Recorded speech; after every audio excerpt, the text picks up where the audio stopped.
السلام علیکم ورحمۃ اللہ وبرکاتہ۔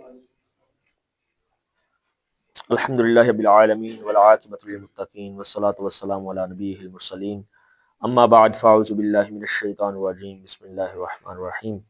سورہ البقرہ کی آیہ نمبر 38 اور 39 آج کے سبق میں ہے۔ اللہ فرماتے ہیں قلنا، ہم نے کہا، اہبتو، تم اتر جاؤ، منہا، اس سے، مراد جنت ہے، جمیعہ، سب کے سب، فَإِمَّا، پس، اصل میں تھا انما، پس اگر، کبھی، یاتی،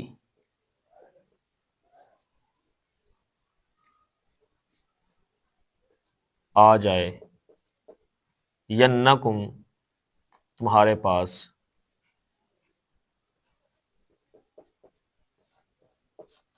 منی، میری طرف سے، خدا، ہدایت، فمن، پس، جو شخص، تابعہ، یا پس جس شخص نے، یہ کر لیں، فمن، پس جس نے، تابعہ، پیروی کی، خدا، یا میری ہدایت کی، یہ جو یا ہے اس کا ترجمہ ہے میری، خدا کا مطلب ہدایت کی، فا کا معنی ہے جی پس، نہیں، خوف، کوئی ڈر ہوگا، علیہم، ان پر، ولا، اور نہ ہی، ہم، وہ، یحزنون، غمگین ہوں گے یا غمزدہ ہوں گے، والذین، اور وہ جنہوں نے، کفروا، کفر کیا، وکذبوا، اور جھٹلایا، بآیاتنا، ہماری آیات کو، اولئک، یہی لوگ ہیں، اصحاب النار، آگ والے، جہنم والے بھی کر سکتے ہیں، آگ والے بھی، ہم، وہ، فیہا، اس میں، خالدون، ہمیشہ رہنے والے ہیں۔ یہ اس کا لفظی ترجمہ ہے، قلنا، ہم نے کہا، اہبتوا، تم اتر جاؤ، منہا، اس سے، جمیعہ، سب کے سب، فَإِمَّا، پس اگر کبھی، یاتینکم، تمہارے پاس آئے گی، میری طرف سے، منی، میری طرف سے، ہدن، ہدایت، فمن تبع ہدایا، پس جس نے پیروی کی میری ہدایت کی، فلا خوف علیہم ولا هم یحزنون، پس نہ کوئی ڈر ہوگا ان پر، ولا هم یحزنون، اور نہ ہی وہ غمگین ہوں گے، والذین کفروا وکذبوا بآیاتنا، اور وہ جنہوں نے کفر کیا اور جھٹلایا ہماری آیات کو، یہی لوگ آگ والے ہیں اور وہ اس میں ہمیشہ رہنے والے ہیں۔ تو یہ آیہ نمبر 38 اور 39 ہے۔ اس میں سب سے پہلے اس حصے کی تفسیر سمجھ لیں، قُلْنَا اهْبِطُوا مِنْهَا جَمِيعًا، ہم نے کہا تم اتر جاؤ اس سے، سب کے سب۔ یہ بات تو اللہ نے پچھلی آیت میں بھی فرمائی تھی، فَأَزَلَّهُمُ الشَّيْطَانُ عَنْهَا فَأَخْرَجَهُمَا مِمَّا كَانَ فِيهِ وَقُلْنَا اهْبِطُوا مِنْهَا جَمِيعًا، اس میں فرمایا تھا قُلْنَا اهْبِطُوا، تم اس سے اتر جاؤ، اور فرمایا تھا کہ بعضکم لبعض عدو، تمہارا دشمن تمہارے بعض کا جو ہے، تمہارا بعض تمہارے بعض کا دشمن ہوگا۔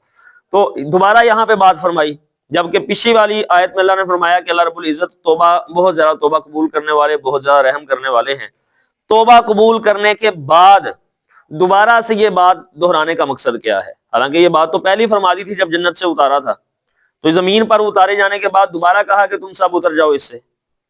تو اس کا مطلب یہ ہے کہ اللہ رب العزت نے یہ بات فرما کے اس بات کی طرف اشارہ کیا ہے کہ اگرچہ آدم علیہ السلام اور اماں جی حوا علیہ السلام کی توبہ اللہ رب العزت نے قبول کر لی ہے، لیکن توبہ قبول ہونے کے بعد اب دوبارہ تمہیں جنت میں جانا نہیں ہے، بلکہ اب تمہیں زمین میں ہی رہنا ہے، جس کے لیے تم خلیفہ بنائے گئے ہو، اور وہ رستہ جو ہدایت کا ہے اس پر قیامت کے دن تک کے لیے اس راستے کی پیروی کرنی ہے، اور پھر جب قیامت کے بعد جس نے پیروی کی ہوگی اس کو جنت میں داخل کیا جائے گا۔ تو اس لیے فرمایا قُلْنَا اهْبِطُوا مِنْهَا جَمِيعًا کہ اب توبہ قبول ہونے کے بعد دوبارہ جنت میں واپسی نہیں ہے، بلکہ اب زمین پر ہی رہنا ہے، لہذا اب زمین میں اتر جاؤ۔ تو یہ بات دوبارہ ارشاد کرنے کا یہ مقصد ہے۔ فَإِمَّا يَأْتِيَنَّكُم مِّنِّي هُدًى، پس اگر کبھی آ جائے تمہارے پاس میری طرف سے ہدایت، اللہ کی طرف سے ہدایت، یہ کہا آدم علیہ السلام اور حوا علیہ السلام کو گیا ہے، لیکن مخاطب اس میں ان کی پوری اولاد ہے۔ پوری کائنات کے اندر جتنے بھی انسان ہیں یہ سب مخاطب ہیں، اللہ رب العزت ان سے مخاطب ہیں کہ اگر جب کبھی تمہارے پاس میری طرف سے ہدایت آئے تو تم نے کیا کرنا ہے؟ فمن تبع ہدایا، میری ہدایت کی پیروی کرنی ہے۔ یہ ہدایت بذریعہ وحی اللہ رب العزت کے انبیاء اور رسل آدم علیہ السلام سے لے کے محمد رسول اللہ صلی اللہ علیہ وسلم تک جتنے بھی انبیاء کرام آئے، یہ وہ ہدایت ہے، یہ وہ ہدایت آئی جو یہاں پہ اللہ رب العزت نے فرمائی ہے۔ اور اس کے نزول کا اختتام نبی پاک علیہ الصلوۃ والسلام کی نبوت اور رسالت پر ہو گیا۔ قرآن کریم کے اندر انبیاء اور رسل کی جو ان کے نام مذکور ہوئے ہیں ان سب کو جمع کیا جائے تو یہ 24 یا 25 بنتے ہیں، جیسے کہ یسع علیہ السلام ہیں، آدم علیہ السلام ہیں، نوح علیہ السلام ہیں، ادریس علیہ السلام ہیں، ذوالکفل علیہ السلام ہیں، یوسف علیہ السلام ہیں، یونس علیہ السلام ہیں، اسی طرح موسیٰ علیہ السلام ہیں، عیسیٰ علیہ السلام ہیں، سلیمان علیہ السلام ہیں، داؤد علیہ السلام ہیں، زکریا علیہ السلام ہیں، یحییٰ علیہ السلام ہیں، ایوب علیہ السلام ہیں، محمد رسول اللہ صلی اللہ علیہ وسلم ہیں۔ یہ 24-25 کے قریب انبیاء کرام بنتے ہیں۔ تو یہ سورہ النساء کے اندر اللہ رب العزت نے اس کی طرف اشارہ کیا ہے۔ تو یہ باقی 2 روایات آتی ہیں انبیاء کی تعداد کے حوالے سے۔ ایک روایت آتی ہے 1,24,000 کی انبیاء کرام کی کم و بیش، اور ایک روایت آتی ہے 8,000 انبیاء کرام کی۔ لیکن ان دونوں روایات کے اوپر کلام ہے۔ کلام کا مطلب ہے کہ ان دونوں روایات کی جو اسناد ہیں ان کے اندر کمزوری ہے، لہذا ایگزیکٹلی آپ کسی تعداد کو، کیونکہ اللہ رب العزت نے قرآن کریم کے اندر ایگزیکٹلی تعداد کا ذکر نہیں فرمایا، تو جن کے نام آئے ہیں وہ آپ کے سامنے وہ 24-25 کے قریب بنتے ہیں جن کا قرآن کریم کے اندر تذکرہ ہے۔ تو یہ ہدایت رسول کریم صلی اللہ علیہ وسلم نے ارشاد فرمایا، مستدرک حاکم کے اندر، صحیح مسلم کے اندر، موطا امام مالک کے اندر، اور علامہ البانی کی کتاب الصحیحہ کے اندر یہ روایت موجود ہے۔ آقا علیہ الصلوۃ والسلام نے ارشاد فرمایا، ترکت فیکم شیئین لن تضلوا ما تمسکتم بہما کتاب اللہ وسنتی ولن یتفرقا حتی یرد علی الحوض۔ وہ ہدایت جو اللہ رب العزت نے فرمایا جو تمہارے پاس میری طرف سے آ جائے تو تم نے اس کی پیروی کرنی ہے۔ موجودہ زمانے میں وہ ہدایت رسول پاک نے فرمایا 2 چیزیں ہیں جو تم میں چھوڑ کے جا رہا ہوں، اگر تم ان کو تھام لو گے، تمسک کر لو گے، پکڑ لو گے، گمراہ نہیں ہو پاؤ گے، حق پر قائم رہو گے۔ کتاب اللہ و سنتی، ایک اللہ کی کتاب ہے اور دوسری میری سنت ہے، اور قیامت والے دن حوض پر آ جاؤ گے اگر تم ان چیزوں کو پکڑے رکھو گے تو تمہاری میری ملاقات حوض پر ہوگی، یہ تمہیں حوض پر لے آئیں گی، حوض کوثر پر۔ تو لہذا یہ ہدایت اللہ کی کتاب ہے اور نبی پاک علیہ الصلوۃ والسلام کی سنت ہے۔ اس کے بعد تیسری بات ہے فمن تبع ہدایا، بس جس نے میری ہدایت کی پیروی کی۔ اللہ کی ہدایت، اب یہاں پہ پیچھے فرمایا یاتینکم منی، میری طرف سے ہدایت آئے گی، پھر یہاں پہ فرمایا ہدایا، میری ہدایت، یہاں پر بھی فرمایا میری طرف سے ہدایت آئے گی، اور یہ لفظ بھی کہہ رہا ہے کہ اللہ کی ہدایت۔ تو اس کا مطلب ہے کہ کسی عالم کا، کسی فقیہ کا، کسی محدث کا قول ہدایت قرار نہیں دیا جا سکتا۔ ہدایت وہ ہے جو اللہ نے آسمان سے نازل کی ہے، قرآن کی صورت میں اور حدیث کی صورت میں، اس کے سوا کوئی اور چیز ہدایت نہیں ہو سکتی۔ تو یہاں پر اس بات کی وضاحت ہوگی۔ اب آگے آخری بات جو ہم کرنے جا رہے ہیں وہ یہ ہے، فلا خوف علیہم ولا هم یحزنون، نہ خوف ہوگا ان پر اور نہ ہی وہ غمگین ہوں گے۔ خوف اور غم یہ 2 الگ الگ کیفیتوں کے نام ہیں۔ خوف ہوتا ہے مستقبل میں کسی چیز کے، کسی نقصان کے اٹھائے جانے کا، اور غم ہوتا ہے ماضی میں، گزرے ہوئے زمانے میں کسی نقصان کے اٹھانے پر۔ مثال کے طور پہ میں اس کو تھوڑا سا بیان کر دیتا ہوں وضاحت کے ساتھ۔ ماضی میں آدمی کا کوئی نقصان ہو گیا کاروباری، آدمی اس پر غمگین ہوتا ہے۔ ماضی میں اس کا کوئی قریبی رشتہ دار اس سے چھن گیا، آدمی اس پر غمگین ہوتا ہے۔ اور مستقبل میں کسی نقصان کے ہونے کا اندیشہ ہو، کاروبار فلاپ ہو جانے کا اندیشہ ہو، نوکری چھن جانے کا اندیشہ ہو، آدمی ڈر رہا ہوتا ہے، آدمی خوف زدہ ہوتا ہے، ٹھیک ہے، یا مستقبل میں کسی پیارے کے چھن جانے کا، اس کے بیماری کی حالت میں وفات پا جانے کا ڈر ہو تو آدمی اس میں ڈر رہا ہوتا ہے، خوف زدہ ہوتا ہے کہ کہیں ایسا ہو نہ جائے. تو اللہ نے فرمایا قیامت والے دن نہ ان کو خوف ہوگا اور نہ ہی وہ غمگین ہوں گے. مطلب کیا ہے کہ دنیا کے اندر جو زندگی گزار کے گئے ہیں اس زندگی پر کفار کل قیامت والے دن افسوس کر رہے ہوں گے، پریشانی کی کیفیت میں ہوں گے اور کہہ رہے ہوں گے قالوا یا لیتنا نرد ولا نکذب بآیات ربنا ونکون من المؤمنین، کہہ رہے ہوں گے کہ یا اللہ ہمیں تو دنیا میں واپس بھیج، نردو ہمیں لٹا دے، ولا نکذب بآیات ربنا ہم اپنے رب کی آیتوں کو جھٹلائیں گے نہیں، ہم مومن ہو جائیں گے اگر دنیا میں. یعنی کہ وہ وہاں پہ افسوس کر رہے ہوں گے.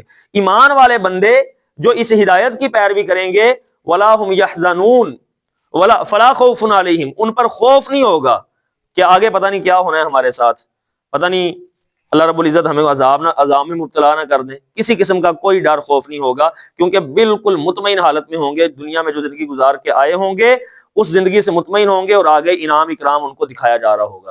ولا هم يحزنون، غم بھی نہیں ہوگا.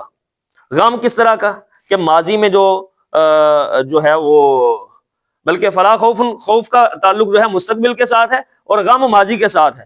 دنیا کی زندگی جو گزاری ہے اس پر بھی افسوس نہیں ہوگا.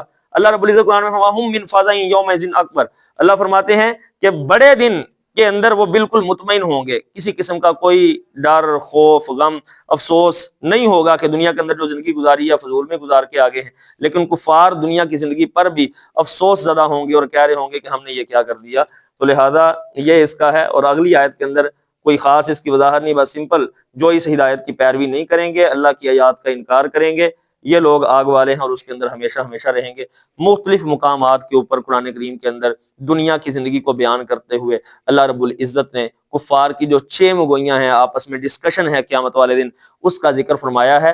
اللہ رب العزت فرماتے ہیں جب آپس میں بات چیت کریں گے ان کا جو بڑا سیانہ بندہ ہوگا نا وہ کہے گا، ان واپس میں کہہ رہے ہوں گے، کوئی کہے گا ہم دنیا کے اندر 1 دن رہ کے آئے ہیں، کوئی کہے گا ہم دنیا میں 2 دن رہ کے آئے گا.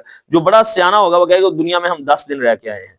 یعنی کہ دنیا کی 60-70 سال کی 100 سال کی زندگی کو وہ یہ جان رہے ہوں گے کہ ہم دنیا کے اندر 10 دن رہ کے آئے ہیں. جو بڑا سمجھدار بندہ ہوگا کافروں کا دنا، باقی کوئی 1 دن کوئی 2 دن کہہ رہا ہوگا، لیکن ہمیشہ کے لیے جہنم کی آگ میں ان کے لیے جلنا ہے. اللہ سے دعا کرتے ہیں اللہ سمجھنے کی عمل کرنے کی توفیق عطا فرمائے. وما توفیق الا باللہ. جزاکم اللہ